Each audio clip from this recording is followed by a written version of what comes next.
Not quite as hard. Well, Conan O'Brien, want to talk about a lot of things today, but let's talk most recently about hosting the MTV Movie Awards. Yes. How was that experience different than when you've hosted other big events? The biggest difference is that the audience was comprised of people who were born 8 months ago. I would say that's the biggest difference. You know, when I've hosted the Emmys and other shows, I would say there have been some people who were living during the Reagan administration. But when you host the MTV Movie Awards, it's a completely different audience. It's extremely young. So I would say that was the biggest change, is trying to key into some of the things that would make me laugh that would also make them laugh. And so that was where most of the work, went into. I noticed, and I noticed on all the MTV Awards, it's like whatever's going on stage is secondary to the conversations going on in the audience. Yes, it's the only award show that's hosted by Adderall. All the kids, and so actually I had the entire audience hosed down with Adderall half an hour before the show, so that they were incredibly focused. They watched the show and then they all took the SATs, and I thought that really added to the quality of the show. Well, the opening was incredible. It went viral, obviously, all the celebrity cameos that you had. How did you come up with that idea? It was kind of the idea, first of all, that we have this culture, obviously, that's endlessly fascinated with celebrities, so I wanted to deconstruct it and just say, okay, let's boil this thing right down to its essence. And that's why I wanted, at the beginning, the MTV executives to be portrayed as men in their 80s and 90s, and me to say, listen, we're just going to get only celebrity cameos. And it was important to me that one of them say, but will it be funny or make sense? And for me to say, it doesn't matter. People will see the celebrities and go woo. And I think then, actually, we did put a lot of effort into making the different appearances funny, and we got a lot of amazing people, and I think it had a great spirit. But I sort of wanted to deconstruct it. Totally different audience there than when you've done the White House Correspondents' Dinner. Yes, exactly. That's extremely different. I mean, to me, the essence of hosting shows, and this is not a glamorous thing to say, but the essence is to do your homework. So I'm a big believer in preparing, and my favorite comedians are always people who I think are naturally funny but then work hard preparing. Steve Martin is legendary for working extremely hard in preparing, and what I wanted to do each time I do an award show is I try and figure out who is this for, and then I learn as much as I can about that event. So the 2 times I've done the White House Correspondents' Dinner, I've literally spent months and months working on coming up with really smart jokes for that room, and jokes that work for that crowd, because that is an incredibly small needle to thread, the White House Correspondents' Dinner. You want to be hip to the room and sort of be inside the beltway, but not too hip and too inside, because they resent that. So you have to it's a balancing act. And you've got the president right there next to you. No, he's at all the events I host. Yeah, the president, I don't know if you saw, you probably didn't see, but he was sitting next to me during the MTV Movie Awards. And both times I've hosted the Emmys. I always have a sitting president with me when I perform. That's just in my contract. It's like having M&Ms in the green room. Yeah, he's a big Hunger Games fan. Exactly. Yeah. Oh, yeah. He loved it, and he went crazy. At one point, Obama jumped into the mosh pit, and he went crazy. He went crazy when Jonah Hill came out. It was just nuts. The Emmys, you mentioned that. You've hosted that twice. 2 of the best hosting performances I've seen on the Emmys. Oh, thank you. Just tell us about, I guess, getting the first time you got the job for that, and what went in preparation for that. I prepared incredibly hard. The first time, I remember it was my the first time that I had stepped outside in a major way. I'd done the White House Correspondents' Dinner in the Clinton administration, but I hadn't stepped outside my show and done something in the hosting community on that scale. So I worked very hard. We came up with a lot of stuff, and then I just kept going back and winnowing it down and winnowing it down, and I made sure that by the time I got out there, I knew what I was doing. I was so ready, and I was so excited to get out there. And I got Jennifer Aniston and Brad Pitt, who were together at the time. I think doing my bit separated them. But I got them to participate. I got a lot of people to participate, and Gary Shandling, and we were able to. Everything kind of fell together very nicely. And again, it's not sexy, but it was hard work and a lot of prep. The next event you host, if you could get Jennifer and Brad to do something again, that would probably gain a little attention. Yeah, I'm gonna make sure that I do that. They've called several times and suggested it, and I turned it down. But now that you bring it up, I think I'm gonna do it. I'm gonna get them to do it. Well, we're an awards website. That's why I'm so focused on this, at least to start with. So if you're wondering, Sure. Let's talk about your 3 wins. Your first win was for Saturday Night Live, part of the big writing ensemble there. Yeah, exactly. That was a great year. Saturday Night Live was really what put my career into high drive. I had been working in television for a few years before Saturday Night Live, and then once I got that job, that really put me in the big time. That throws you into the deep end of the pool instantly. And Lorne Michaels' technique is to throw writers in. Your first day, I think one of my first days at Saturday Night Live, they told me to go into a room and pitch some ideas to Steve Martin, and that'll put hair on your chest if you're a 23 or 24-year-old comedy writer.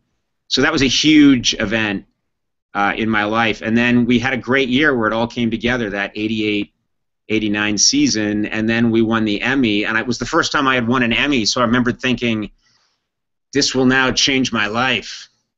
And I love the Emmys, but you have to wear that thing around your neck, to get some attention from the ladies. It's not like they know automatically you've got an Emmy. So I wore it for a while. I just went back and rewatched that acceptance, and it's all of you obviously up there, and you definitely stand out because of your height, but also just how young you were. Yes. I was, I think at the time I was 14, and technically I was a girl. I had a very high estrogen level. So I've changed quite a bit since then. I'm shocked. We just found a piece of tape that we showed on the air the other night of me from 1986, where I did an industrial video. And good God, I'm the youngest, most inexperienced person you've ever seen anywhere. I mean, videotape of children being born seems less shocking than the tape of me working in 1986. So I was always young for my age. I always looked much younger than I really am, and I always looked like a goofy kid, and it's following me into late age. That's a good trait to have, always looking younger than you are. At some point it gets sad. I think when I'm 85 and people are asking me to come outside and play hacky sack, it's going to be a little depressing. Or carding you at the bar. Exactly. The other thing I remember about your time on SNL was the Tom Hanks 5 Timers Club. Yeah. I remember actually watching that live, and I thought maybe you were a new featured player. They are constantly introducing new featured players, and I didn't know who you were. It was funny. They were constantly. That was a period of my career where Lorne, really, to his credit, he thought, this kid has something, but I don't know quite what it is. And I remembered at one point they took a photograph of me to potentially be a featured or, maybe side player in case they ever used me. They took a photograph. But even I knew that was not the right venue for me. I never, the whole time I was writing there, I never looked at Dana Carvey or John Lovitz or Kevin Nealon or Mike Myers or Adam Sandler. I never looked at them and thought, I should be doing that. I always knew I had something to contribute on camera, but I knew that it wasn't me playing a bunch of characters. I knew that it was a different skill set. And, I think eventually Lorne, a few years later, after I had left, figured out, wait a minute, I think I know what this kid could do. So he eventually was on the right track with it. But at the time, they would stick me in bits here and there. And what I remembered about the 5 Timers Club, I don't know if you can still notice it, but Tom Hanks walked in, and when you can imagine if you're 24, 25 years old, and you're in a sketch with all these legendary people, and Tom Hanks walks in. My job was just to take a smoking jacket, off a hook, and put it on Tom Hanks. That's all I had to do. And I think he says, "Hello, Sean," and I say, "Hello, Mr. Hanks," and that's it. I had trouble getting it off the hook, and then I had trouble getting his arms in it. And there was a moment where my soul left my body, because you're on live television, and I thought, I'm going to fail to get this jacket onto Tom Hanks, and my career is going to be over. In front of all these legendary hosts. Exactly. Yeah, I fully expected last year when Justin Timberlake revisited that Sean would still be working in that club. I know. They should have had me back. I don't know. I think that was an oversight. I was looking into a lawsuit, and then I remembered I don't have lawyers, so I dropped it. Were you one of the writers on that sketch? No, I was not. I think it was Jim. I'm going to say it was a Jim Downey sketch. I think it was a Jim Downey sketch. And I remember there being a group of people, and of course, when Steve Martin's in a sketch, he contributes as well. And I think Al Franken may have been involved. It was one of the heavy hitters were working on that one. Will you be going back for the 40th anniversary SNL special next February? Yeah, I'd like to if I can, if schedule permits. It would be fun to go back and see everybody. It's been a long time since, obviously, during the entire late night show. If you add the late night time plus the time I was on Saturday Night Live, I think I did close to 20 years in Rockefeller Center, and so I know a lot of faces. There's a lot of great memories, and it would be nice to go back. With you working in that building, especially, and Lorne Michaels producing late night, I always wondered why you only hosted SNL once. I did it one time and really loved it, and then realized I had the experience. I remembered very strongly feeling it was always a dream to host that show, and I did it, and I felt like I scratched the itch, and I was happy with how it went, so I almost didn't want to touch it again. I felt like I experienced that, and also my schedule was always that to host the show is giving up one of your precious weeks off, and so I did it that one time. It was great, and then I remembered thinking, next time I get a week off, I just want to drink like 5 Slurpees and watch Saved by the Bell reruns in my boxer shorts. Have I said too much? No, not at all. Okay. Your next Emmy win was for your own writing staff for Late Night in 2007. You'd been nominated a bunch of times for that show, but had never won. Was that a big surprise that night? It kind of was. I mean, we had a number of years where people told us, "Oh my God, you're definitely winning this year." We had years where that was sort of in the zeitgeist, where people told us that was our year and we were going to win. And then once you go through a few of those and it doesn't work out, it's always when you're not thinking about it. So that was actually an Emmys where a bunch of our writers didn't bother to come because they didn't think we were going to win. So I went up there with a very small writing staff. I think only a couple of us went up on stage, which I think looked really impressive because people thought, wow, Conan cranks out 5 of these a week and he's got 3 writers and someone's grandmother. That's pretty amazing. So yeah, it was a nice surprise. I was very happy because I really felt that our writers had deserved one for a long time. I think they're incredible. So in a way, I felt like we were accepting it on behalf of all the late night writers going back to '93. I really felt like that was it was nice to have that acknowledged, and that's really all we needed. That was good. And now for your new TBS show, you win an interactive Emmy. I don't know what interactive Emmy means, but the category was interactive.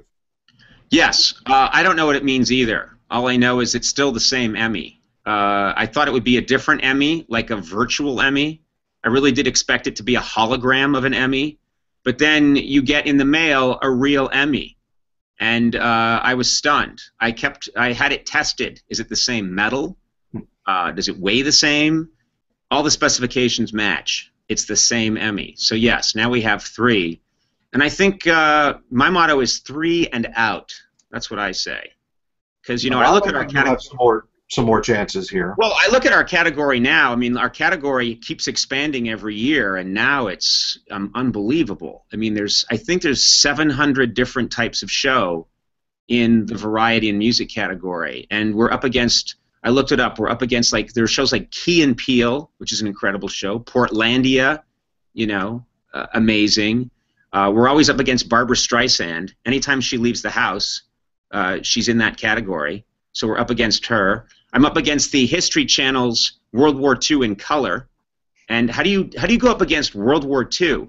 You're not just going up against the Germans. You're going up against the Germans, the Russians, the Americans, and the British and the French. How do you win that category? That's a lot of variety. That's why they're in that category. Exactly. And so the category, there are food items that are in the category now. Cakes and pies and custards. I noticed that I looked at our category, we're also up against garments, suits, sweatshirts. So, you know, it's such a crazy category, and it's become so big that you know, I don't expect more Emmys. If we get one, that's fine, that's nice. But I'm rooting for the History Channel, World War II in color. I think they've done an amazing job. Well, speaking of this kind of a topic, you talk about lots of variety shows, lots of turmoil right now in late night, lots of people switching jobs, retiring, right. New shows starting. What's your take on all of this? You know, I've always been told that the best thing to do in a car accident is stay loose. That the person who survives an auto accident is the guy who's drunk, because he doesn't tighten up. He just goes with the crash. And that's my motto, man. I've been drinking heavily since all these new shows started. I'm often roll out of bed at 4 o'clock in the afternoon. I come to the studio. I'm abusive. And then I do my thing, and it seems to be working. And by that, I mean I'm still employed. I'm happy. I'm doing stuff that I enjoy. So there's always, in a way, when you think about it, there was incredible turmoil when I started out in '93. And then there's been upheavals left and right. And yes, this is a period of great change, but to me, the one thing that never changes, there's the constant, is keep your head down, do your show, try to keep thinking of new ways to keep yourself interested that make you laugh yourself, honestly. Don't try to condescend to the audience. Do that, and you should be okay. That's my motto. And I like the fact that there are a lot of new faces and there are a lot of new people. It just feels like an exciting time. When you started in '93, and I went back and watched some of those the other day, I've got some of those recorded. Yeah. First of all, when was the last time you watched some of those episodes? I watched the first episode. I watched the first episode again. I forget what the context was, but I watched a chunk of it about 2 years ago, and this is going to sound a little pompous. I saw how raw I was, obviously, and how jittery and how overly excited and, you know, sickly I looked. But what impressed me was I really liked the comedy still on the first show. I thought we really swung for the fences, and a lot of the stuff we did on the first episode, and in fact, a lot of the stuff we did the first week was stuff that went on to sort of become, you know, staples of our late night show. So I remembered how hard we worked preparing for that show, that first one. We wanted to make a good first impression, and I was really happy with that first show. And then, you know, we got into the 1.5-year process of me having to learn on the job in front of America, which was, you know, quite a challenge, as you can imagine, and in some ways the toughest thing I'll ever want to do in my life, but also exhilarating. And I think we were forced through necessity to come up with a lot of weird ideas that if I had had more time and more experience, I never would have put them on the air. And I think that really made the show fairly innovative and strange. Some of that is in the Bill Carter book from a couple of years ago. Did you like that book, and did you feel like it was pretty... Which one? He wrote two. I can't remember. Oh, and he also wrote a romance novel. It's about a girl coming of age and falling in love with a boy at summer camp. I thought it was a weird thing for Bill to do.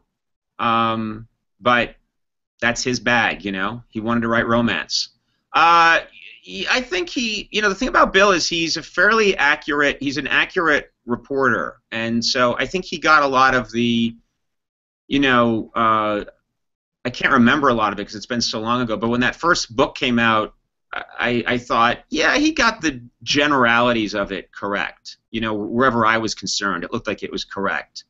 And, it's like someone taking a snapshot of you during adolescence. You're not going to like everything you see, but it's honest, it's true. It's me during an incredible stage of growth, 93, 94, 95. So, yeah, I think he's, for the most part, pretty fair. And the more recent book, was it accurate? I did not. I'm going to be honest with you. I did not check that book out. People around me read it. It gets to be, and this is the kind of thing where when a celebrity says, "Oh, I didn't read that thing about me," everybody says they're lying. They had to have because it's about you. I honestly didn't. I knew what had happened. I knew exactly what happened.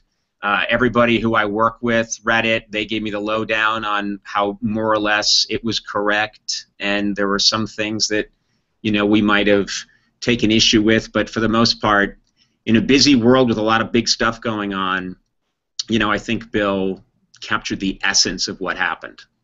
Just too difficult for you to go back through it yourself?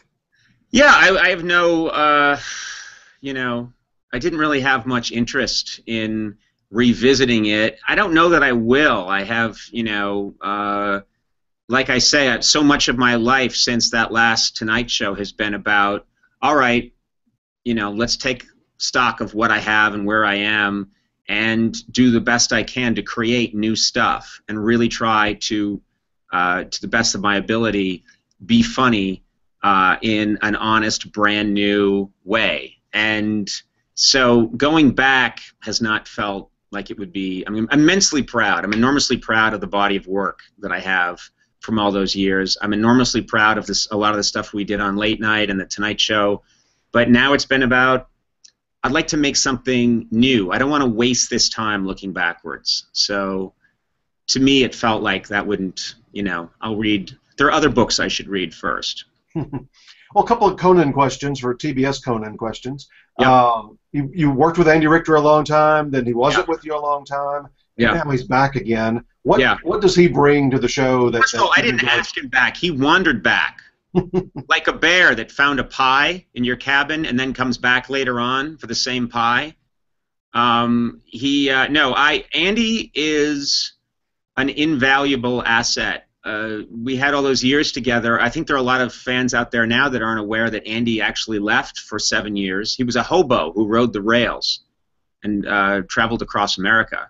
But he came back, and instantly, he's the funniest guy I know.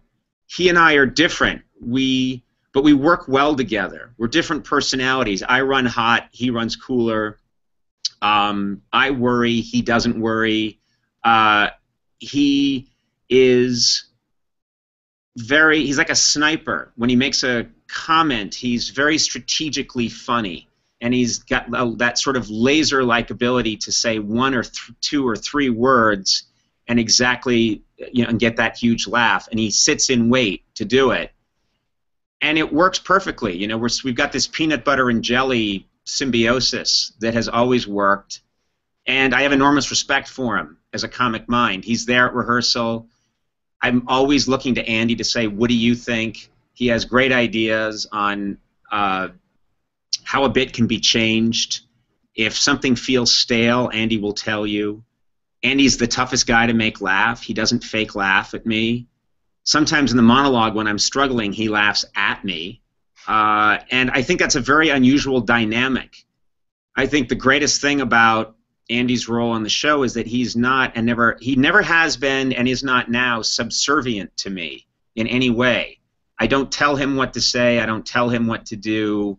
He can disagree with me, and we're very much in that way co-equals, even though I have complete power over his life.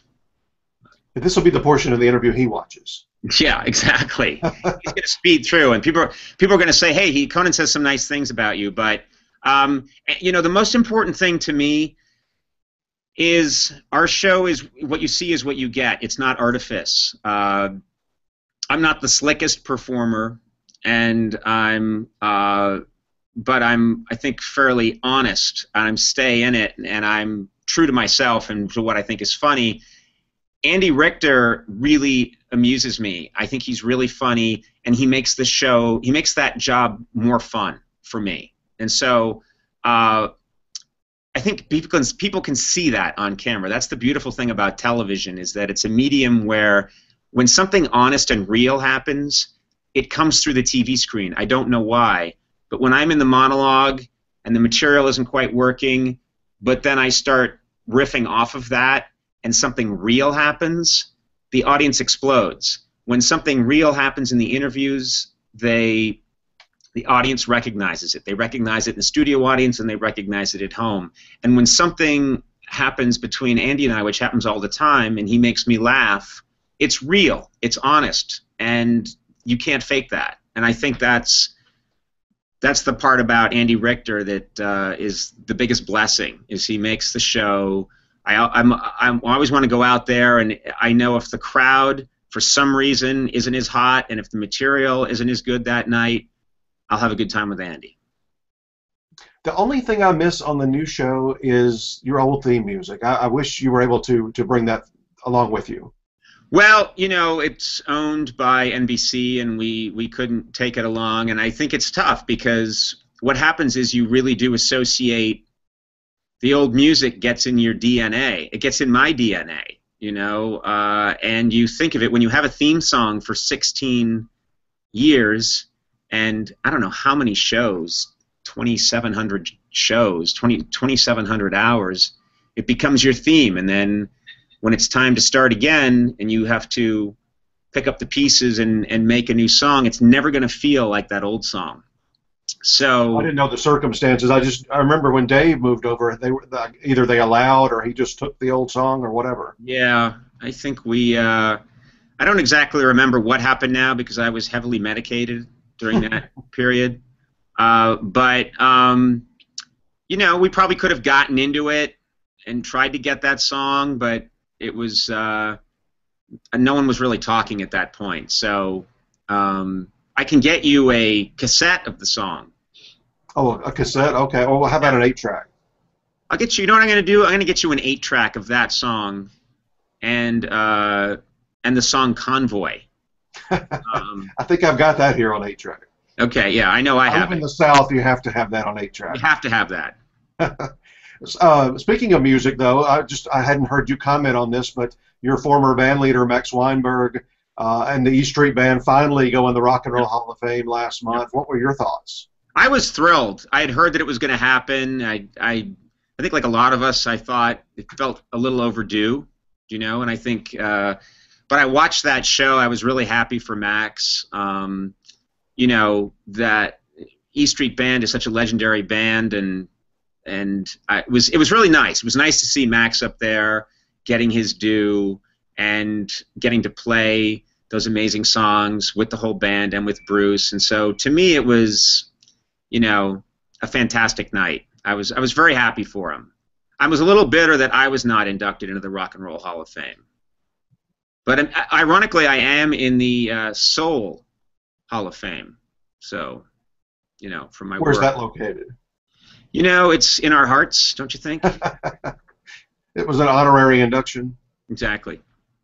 Listen, congratulations also on Critics' Choice TV Award, Best Talk Show. That was announced last week. Will you be going to that award show in a week or two? I hope so. I haven't gotten down. You know, my schedule is always in flux because I double as a male model, and I'm doing Milan in 2 days for a runway show for Prada. They've added pleats, which is the big. That's a spoiler alert, but pleats are back, and I'll be walking that runway. But you know, if I can make it, I'd love to make it. I'm not sure. We haven't figured it out yet, but I was very excited. Well, maybe that'll turn into another Emmy nomination this summer. We're hoping for you, and really appreciate your time today. Well, it's nice. Where are you, by the way? I'm in, speaking of music, I'm in the birthplace of Elvis Presley, Tupelo, Mississippi. You're kidding. I'm a huge Elvis fanatic, and I have not been. I've been to Memphis, but I have not been to Tupelo. We're about 90 minutes southeast of Memphis. Is his the Shotgun Shack where he grew up? Is that still there? It is. A friend of mine runs that, and they have a museum and a gift shop and a chapel and all of that around it. I gotta get there. I gotta go there. Oh, we'll set you up. We'll have a good time, and we'll eat lots of. I know you got to run, but I almost bought. I was at an auction once, and they put up for auction. This is years and years and years ago. Elvis Presley's Humes High School library card. And I could have had it for like $350, but I was busy working in the background, and then I got my attention that it was for sale, and I went to put up my hand, and they took it off the auction because they weren't getting what they wanted. Oh, I got you. But I could have had his Humes High School library card, and it's one of my biggest regrets in life. Well, we've got the school where he went to school here through junior high is still there. That's where I went to junior high. Oh, really? And, the hardware store where he bought his first guitar is available to tour. So there's lots of things to do for you. Yeah, well, I got to get down there. And this happens to be Elvis Presley Week here in Tupelo. There's a big festival, so. That's so cool. I'd love to get down there. Well, I knew you were an Elvis fan. I'm glad you brought that up. I do appreciate your time today. I know you got a busy day, and good luck this summer. Thank you so much. Good talking to you, Chris. Thanks. You too.